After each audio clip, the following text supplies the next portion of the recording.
Oh my goodness, I did all that talking and you guys couldn't hear me.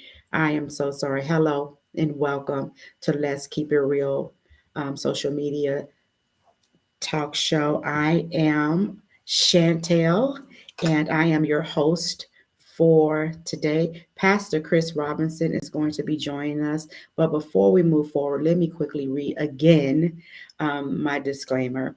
Please be advised that the views and opinions of my show um, or my guests are does not reflect the opinions of the state in which I am licensed as a counselor, nor any advice that falls within the scope of our licensures governed by the state in which we reside. All advice is given under the inspiration of the Holy Spirit, in which I have been given the opportunity to counsel, right, as a pastor, an ordained pastor. But the counsel and information are solely the views of the contributors of the show. Our feedback, Pastor Chris and I, is our opinion and expressions and are based on our personal backgrounds and Christian beliefs. Okay. So that is the disclaimer. Let me jump back on here real quick so I can see you guys. Hi, Pastor Chris. I see you on the sidebar waiting to get in, but your screen is black. You might want to go out and come back in, and then I'll go ahead and add you to the show. As I was saying, and you guys couldn't hear me, and I apologize again for that. My mic was not on. Um, there's times that we're going to be utilizing, I'm going to be utilizing Pastor Chris as a co-host. He is a co-host of the show. He's my husband, and he is the pastor, and I am the pastor of Fruit of the Harvest Ministries. And so I like to bring him on to help keep me accountable, because when I see things going on in the world, right, and on the news, or I hear about things in my community that are going on, and it is changing, and these things change the nation, and the way people react and feel and respond. It angers me, and I get, I go to God, and I want to know, how long, how much longer do we have to suffer these things, and when Lord, come, Lord, and I begin to pray and cry out. But there's a part of me, shed tail, right? That soulish part of me sometimes just want to fuss and cuss because I'm so angry at the enemy, what we call as Christian, we call the enemy, the devil, the enemy, everything bad that happens. It's the enemy, it's his fault. And so sometimes I just want to be able to vent and to let it out. And so I thank God for Pastor Chris, who keeps me in line and is able to bring me back when I get too far out there. And I thank God for using him and blessing me with a husband that will hold me accountable, right? And I also have to hold him accountable sometimes. But one thing, I can say about him, he as far as containing his anger and controlling his anger and stuff, he's really good at that. So I thank God for him. Pastor Chris will be joining us soon. The topic of today, what I want to talk about, what I want to chop it up with y'all about, is the nation, right, being in mourning. The nation is in mourning. We are going through so much. I know y'all hearing about what's going on in the news. Now, a couple of weeks ago, we heard about the 10 people getting shot down and killed because of the color of their skin in Buffalo, right? And it was just, I was livid about that. And if you saw the last show, I clearly voiced my opinion about that. And Pastor Chris was on with us, and he was able to bring some spiritual clarity to it. But I was still just feeling some kind of way, and I kind of was snapping on Pastor Chris, because on this show I'm gonna keep it real, and I'm gonna do it how I do it. And if you got a problem with that, you don't want to watch Let's Keep It Real, and you sure don't want to focus on me, right? I'm tired. I'm tired. Aren't y'all tired of all this madness, of all this sadness, all these things that are going on in your neighborhood? Now we don't get to this. Just happened with these children, in Texas. Are you kidding? In Texas, are you kidding me? What was it?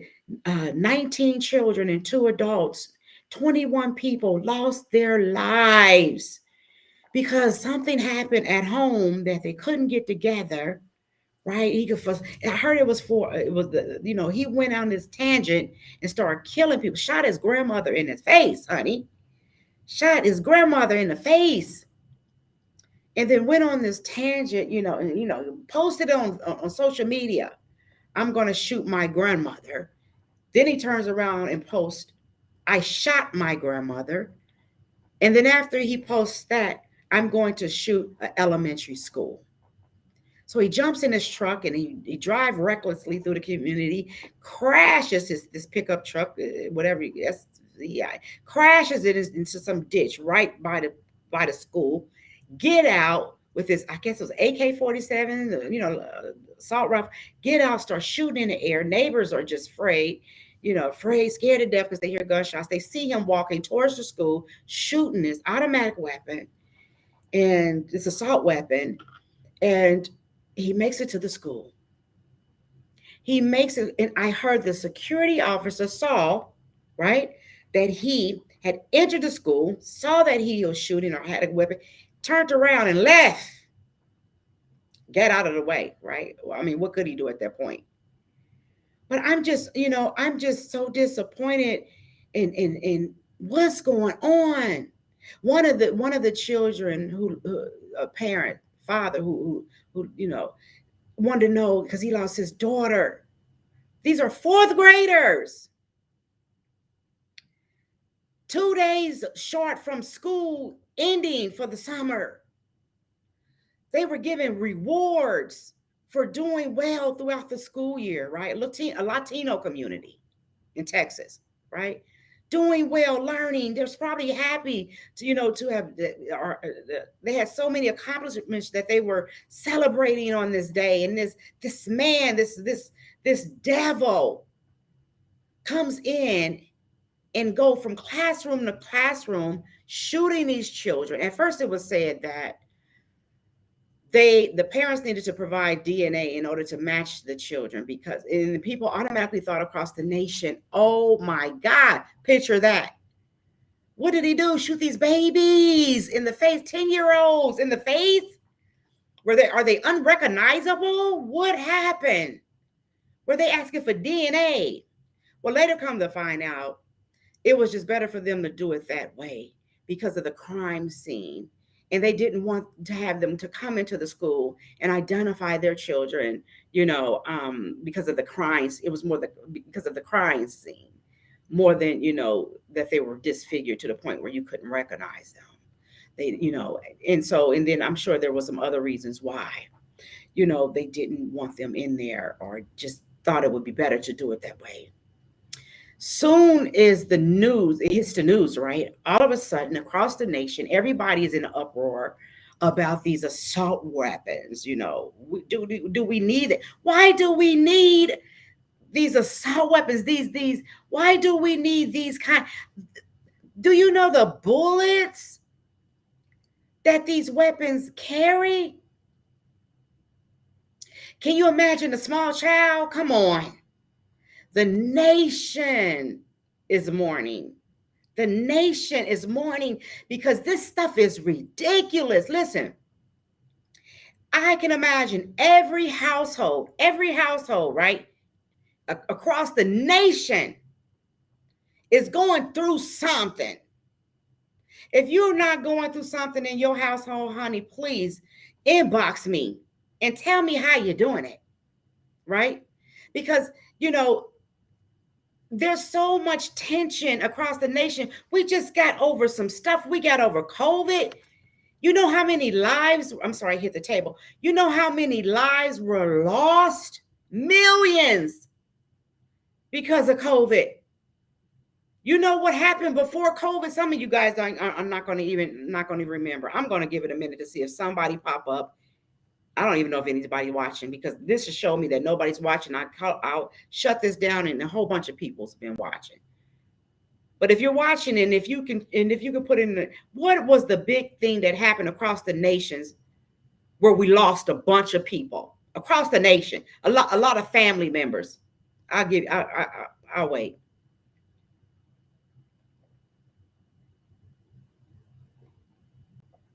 You figured it out? Fentanyl. Yeah. Remember the fentanyl epidemic that came through? I remember being a clinical case manager, and I had to teach a group session, and the group was to be taught to individuals who were transitioning from the prisons back into the communities, and they were entering into a halfway house. And so I was the first face that they saw. I had to teach on the fentanyl epidemic, and I had to educate them so that they'll know, for the ones that went in as addicts, if you come out and you go back to abusing substances or using substances, then there's a chance that you may receive some car fentanyl that will take you out, right? So I just paraphrased, but I had to teach that. And I mean, when there's a video, and I had to put the video up and so they can watch the video. And then after that, or in between, I would stop and we would dialogue about what we were seeing. And one part, they put up the map of the United States. And they had the colors, right, where where fentanyl had did the most damage, deaths. It was called a relapse prevention, right? Relapse prevention. And so the whole United States was covered in red. In every state, covered in red. Covered in red. That it represents people that had died of drug overdose or had received fentanyl, right? The nation immediately went in mourning. And nobody didn't even realize it, because everybody was trying to figure out in their city what they could do to prevent the deaths. So everybody was coming up in different states, different cities, was coming up with different programs, to educate the people, education. Everybody was coming up with programs, some kind of programs, right, to bring awareness to this drug. And then they started, there's other drugs that was popping up, right? They started putting the fentanyl in the weed. They were putting it in pressed peel, Xanax, and put it in all kind, in everywhere. People, young people coming out of school, graduating from school, partying and stuff, and they smoking marijuana and blunts, and they're smoking them and dying. Mothers across social media, warning people because they had lost their teenage daughters to this stuff. To the car fentanyl, because people secretly lacing their marijuana and stuff across the nation.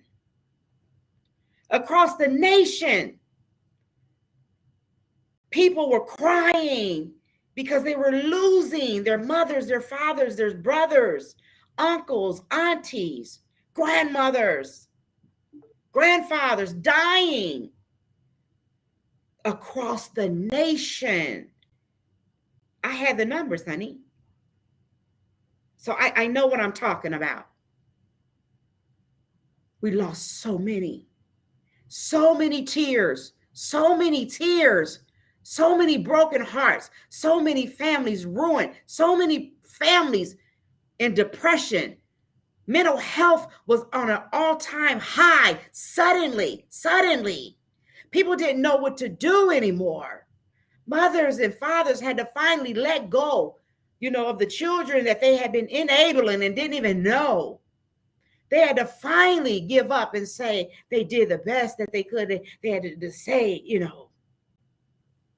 hey, Bishop, it's sad to see that our nation is in mourning. And nobody is talking about it to the point that anything is getting done. We talk about it, just like they said when them babies got killed the other day.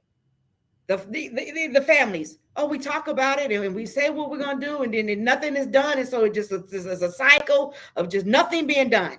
Now people are trying to tell the people that are trying to talk about guns and carrying guns, they're trying to say, don't talk about guns. Don't. We're not talking about guns. We're focusing on the death of these children. We're not focusing on guns. Yes, it is about guns.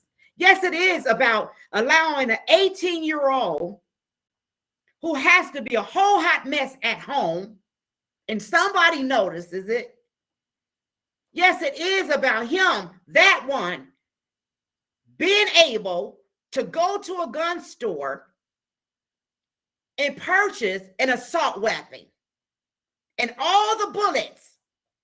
And for for a store or wherever he went to sell it, all of that ammunition and that high power gun to them, it should be against the law. No one person need that much ammunition for what? For what? You're 18. And it just got to be strange that all of a sudden at 18 years old, when you turn 18 years old, you want to get a weapon of that. Come on. It's like, what is wrong with the world? What is wrong with looking closely to things that just don't make a lot of sense?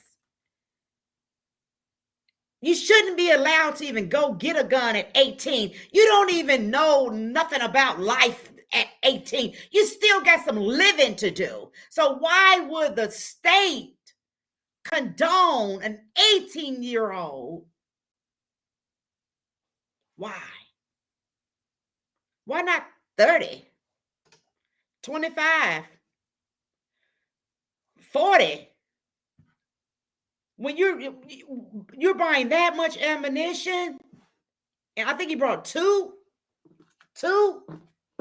guns, you're 18. Why?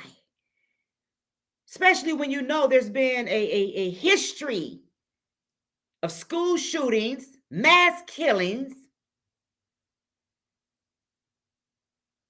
10 people just got shot and killed. These stores should not be allowed or permitted to sell them type of weapons or any to an 18-year-old.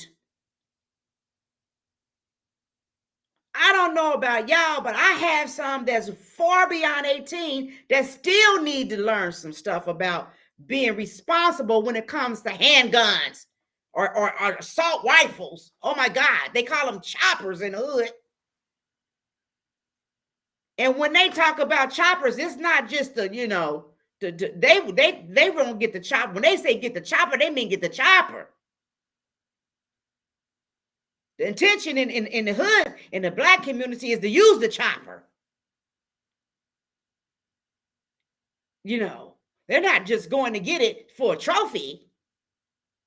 I mean, to put it up on the wall, a collection, a part of, collect. Honey, if one of mine come in the store to get it by a assault weapon, you better ask some questions, because something's not right.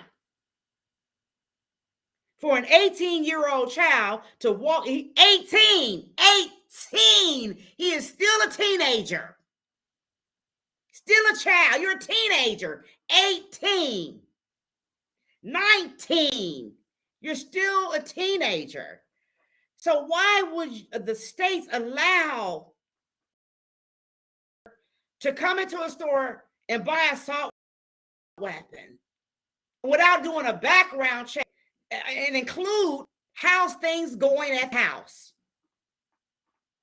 How's things going? Some kind of psychiatric assessment or something to see who you're about to sell a gun to be able to determine if this person have the capability of not capability, but this person may be, I can't even think of the word right now. The capability to kill somebody based on his mental state. What do you know about his cognitive abilities? I mean, what? You don't check the school records or nothing. We got to do something. Now, I'm throwing stuff out there. I don't know where it's going to go. Maybe you can share this if you get it, and maybe they can figure it out. The FBI said this about that shooting. The FBI says they have been looking into what they call flash to bang. Flash to bang, right? The FBI said they're focused on that because that's something that they can't control. They can't stop it before it happens because it happens so quickly. Nobody really knows that it's going to happen. And so they've been trying to figure it out, but it's this flash to bang. They said it's not enough time for the family, law enforcement, or anyone to respond.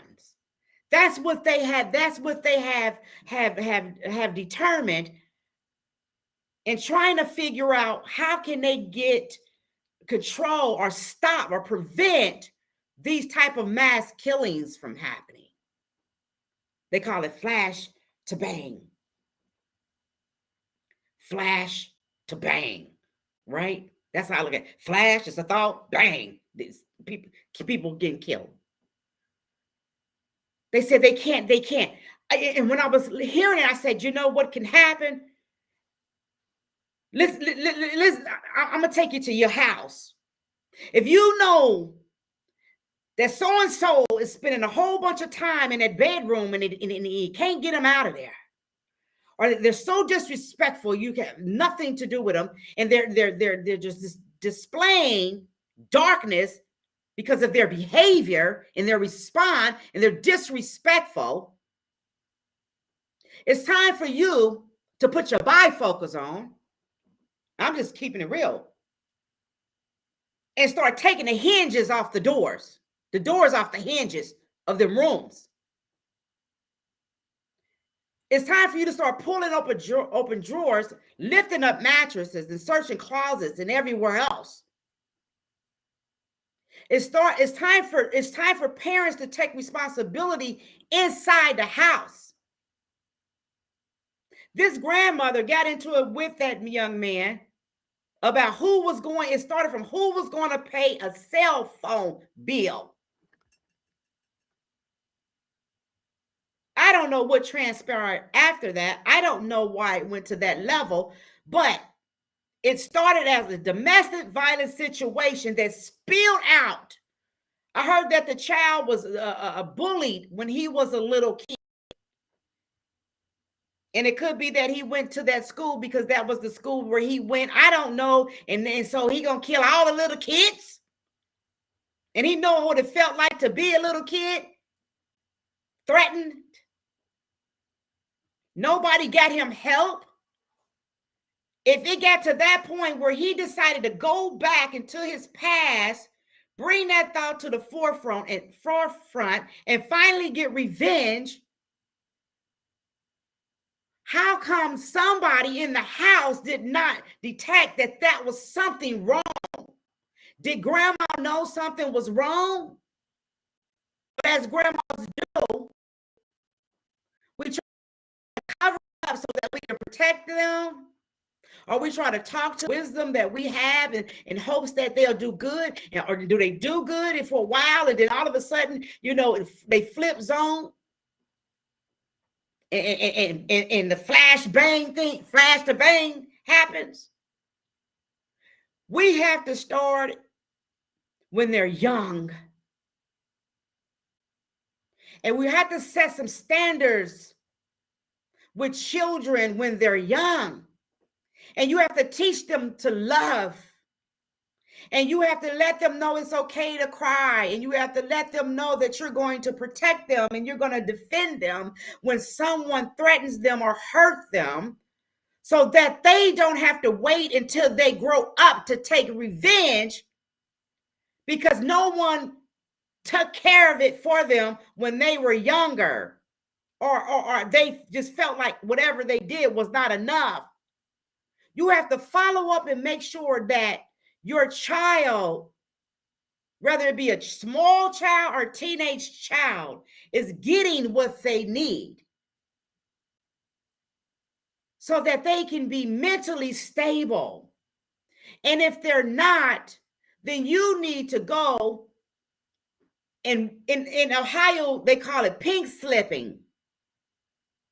When somebody is having a mental a meltdown or becomes manic, we can call our local mental health agency and they will go and get that person and take them to the hospital for 3 days or so, however long it takes until they can get them stabilized, right, through the emergency room.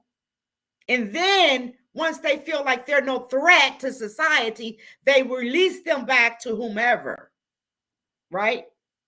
Then a case manager follows up, a social worker follows up, and if they follow right the golden thread and making sure that everybody, case managers, social workers, mental health workers, everybody is doing housing, whatever, everybody is doing their part to make sure that person with the mental health problem is doing okay, doing what they're supposed to do, taking their medicine, doing all of that. And if they don't, make the reports. If they do that, then maybe, just maybe our children, right, will stand a chance. Just maybe Black people, maybe Orientals, maybe Latinos, maybe people, maybe white people sitting in McDonald's eating food and or working at the post office. Maybe these folk will stand a chance.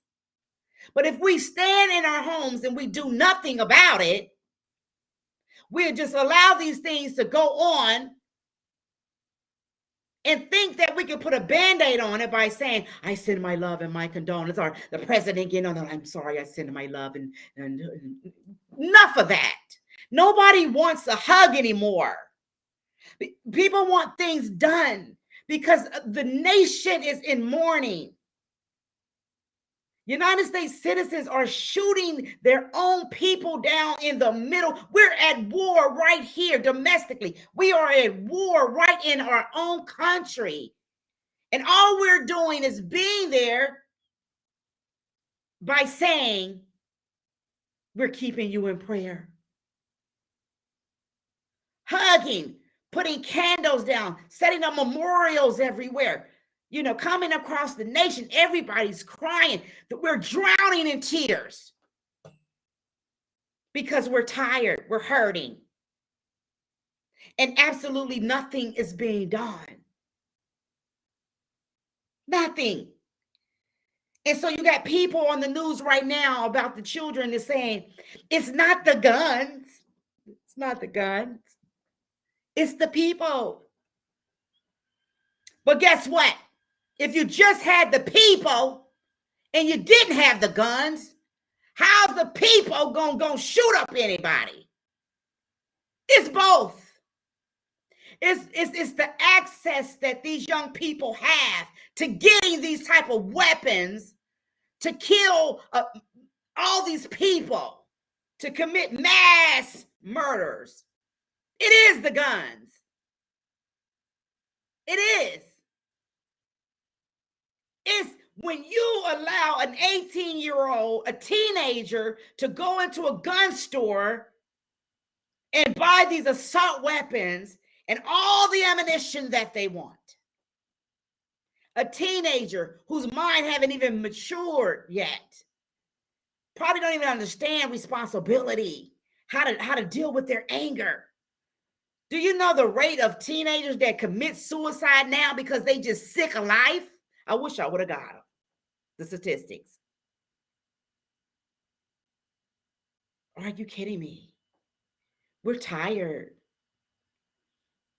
My grandson, 6 years old, I wish I could get him out of my bed, Lord. He wakes up every morning with me on my way to school. He wants to watch the news. I got him interested in the news now. Soon as the news come on, he right there with me, watching. And he said out his mouth, I hadn't said anything to him.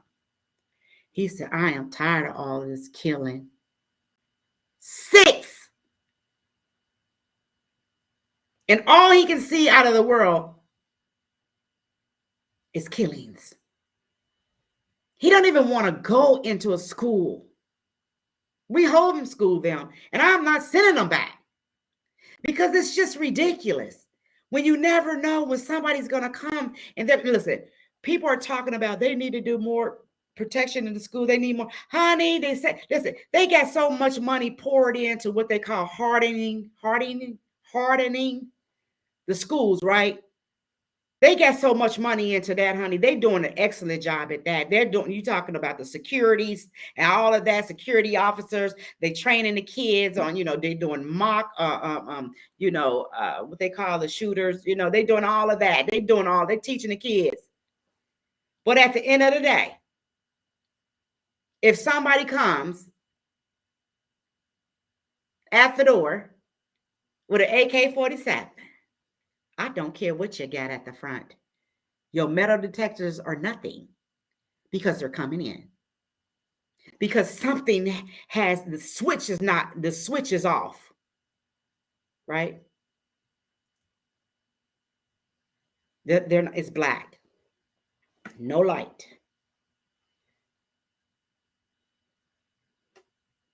We have to figure out. Listen, I'm gonna tell you, in the hood, they're gonna find a weapon. You know what the hood is? You know what the hood is? That's in the poor communities. They're gonna find it. They look, they sell them. They come. They bring them by the boatloads and sell them to our people. I don't think they'll ever not have weapons. Be able to have access to weapons. They make sure that the black people have them because they see we killing each other. They make it easy for, drug lords, drug that all, put the drugs in the poor communities, the drugs and the guns, and let them kill themselves, make money, kill themselves, and care nothing about none of that. Them wars been going on for a long time in the hood. But when you get the urban kids out, the kids that you don't hardly hear nothing about, and they quiet and they just, spoiled to death, just spoiled. You done shot your grandma in the face over a cell phone bill?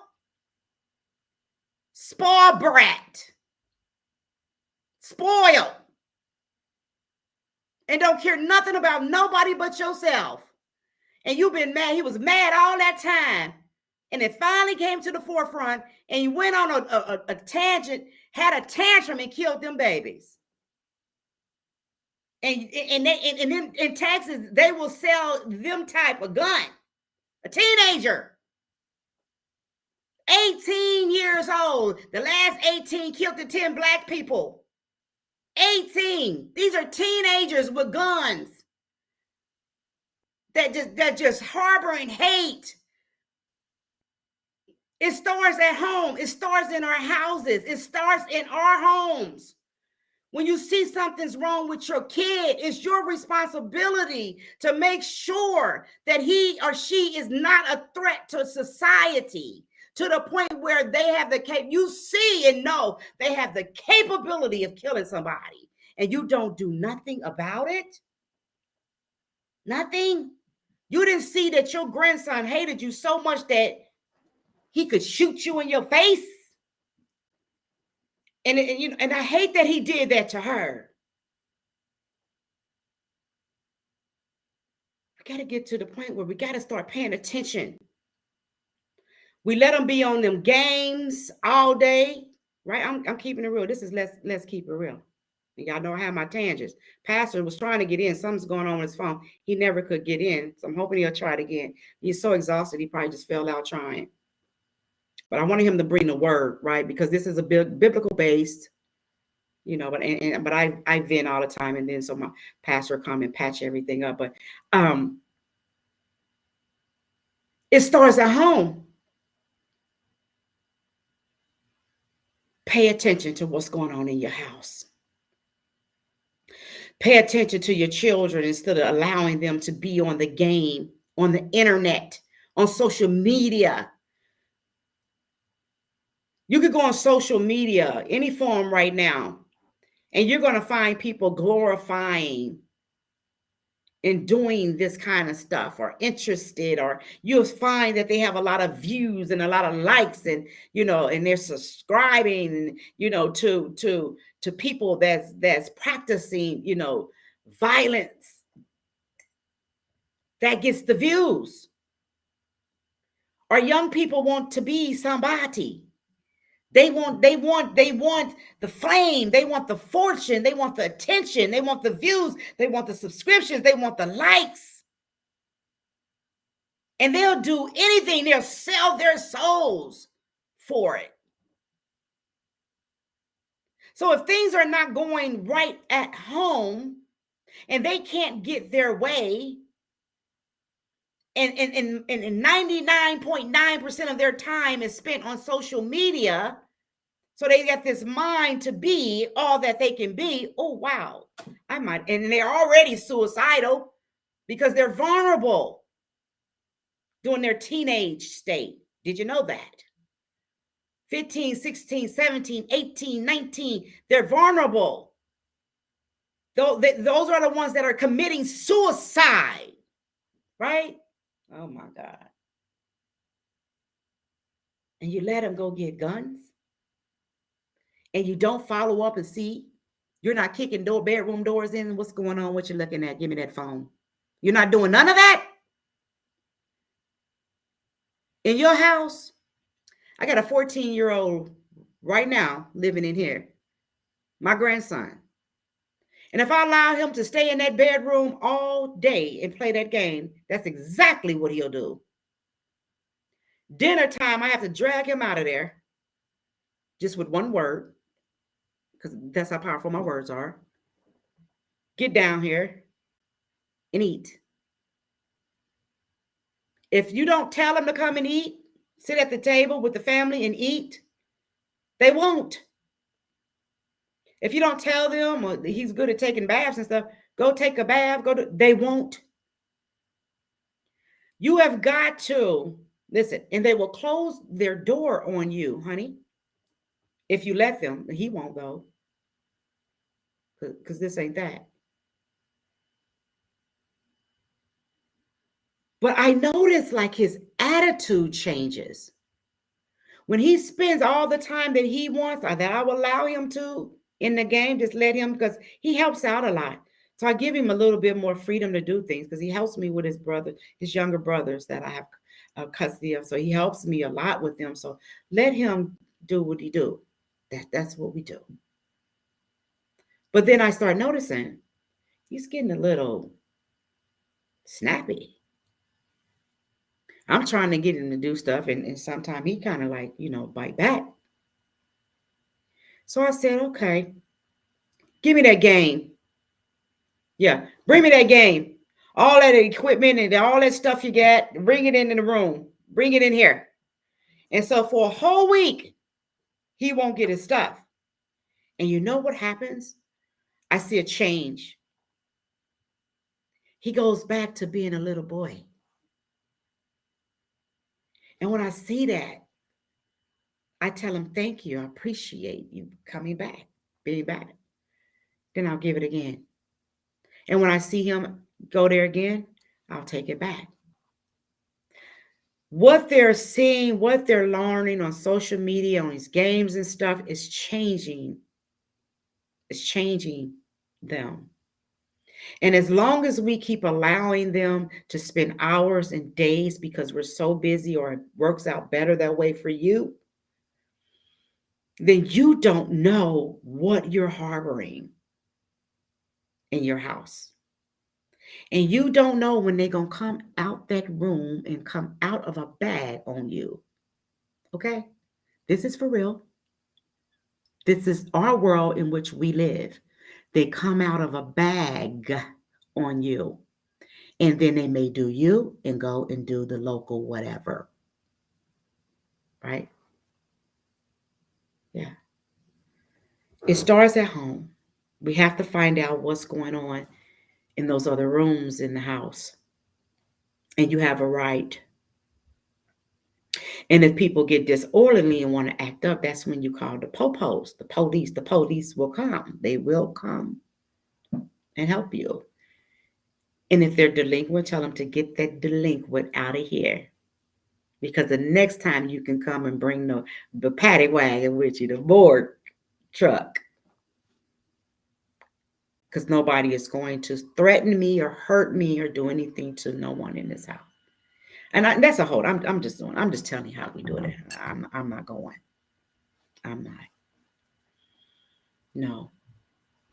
And I hate that happened to grandma. I hate that it happened to her because no one knows she probably tried everything that she knew to do. And that was the end result for her. They haven't even mentioned if the lady was alive or dead. Last time they had mentioned her, if she survived or not. All I know is that after the fentanyl epidemic, then there was COVID. And the world lost somewhere around 10, 11 million. Fentanyl, I don't even know how many fentanyl took out. And now here come these mass shootings popping up left and right. People have lost their minds. They're broken. They have lost so much with losing people to COVID alone. All kind of prominent people were killed.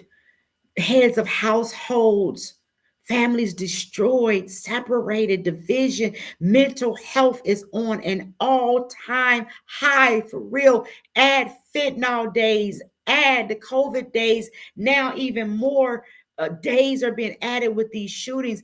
The nation is in mourning. We have cried a river. Some have not stopped crying since fentanyl. Can you imagine being victims of or having family that has been victims of all of that? Not to mention that all those people that got shot at that concert, all this, it's just, we have to figure out what we can do. Listen, people have to make changes. I counsel people that are struggling with substance abuse, abusing substances, right? A lot of them were abused at such a young age, right in their homes or under the care of foster parents, in orphanages, and they suffered. And now they're killing themselves because all they ever wanted was love, or all they ever wanted was someone to know or to hear or to understand. And so they never were able to get that. So they start covering up all the pain, all the hurt, all the misunderstandings with alcohol, with substances. They don't care if they live or die. They're hoping that they get the fentanyl. They want to die. They don't want to be a part of the world anymore because no one cares. Or people has just given up on them. So you got all of those people across the nation suffering with some form of mental health, illness, depression, all-time high, bipolar, all-time high, anxiety off the roof. These are mental health, problems that will cause people to do exactly what you saw that 18-year-old do.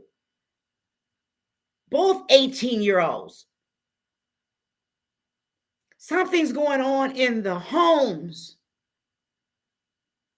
As parents or caretakers, you got to go back to the drawing book and see what you are not doing right. And if you don't know what to do, open your mouth and ask somebody. I'm keeping it real. Hey, it is what it is. If you don't know how to raise that child, or what you're doing is causing things to be worse, then you need to seek some help in getting that child what they need so they don't grow up to be someone that is dependent upon illegal drugs or abusing prescription drugs. So they don't grow up to be mass killers, serial killers. If you are someone that needs help, you need to get you some help and stop the generational curses that are plaguing our nation right now. Everybody say I got God, I believe in God.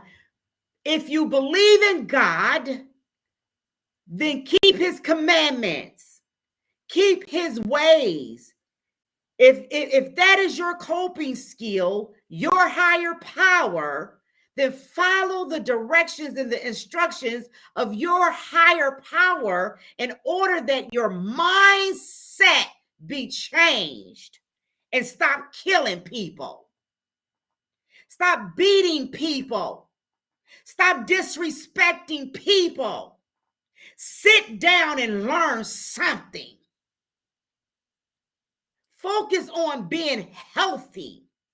Realize you've making the wrong mistakes. You've made the wrong mistakes.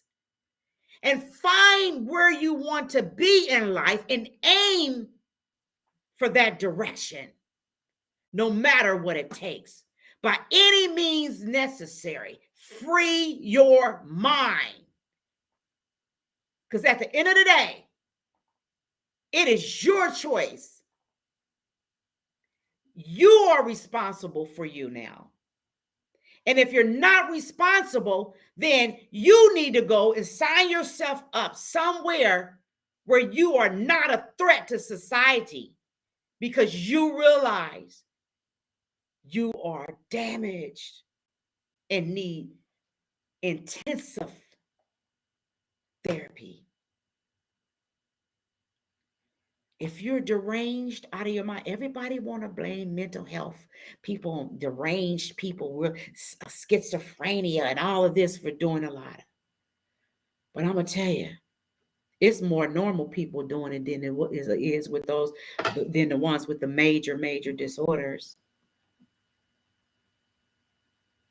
They are recognized when they're out of control almost immediately, and people do something about it. But it's the ones that are just trying to cope with life in the deck of cards they've been dealt. Those are the ones that you need to be concerned about. Those are the ones that need your help. And I'm just keeping it real with you. You don't allow 18-year-olds, teenagers, to buy assault weapons, to buy any weapons. Their minds are not even completely developed. They don't even really understand different aspects of life, right? They're still being taught how to manage the checkbooks and how to keep their rooms clean and how to match things up to create their nice space for themselves.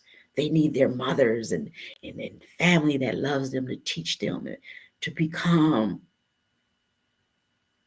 a respectful citizen and someone that can live in peace and harmony and add to the world.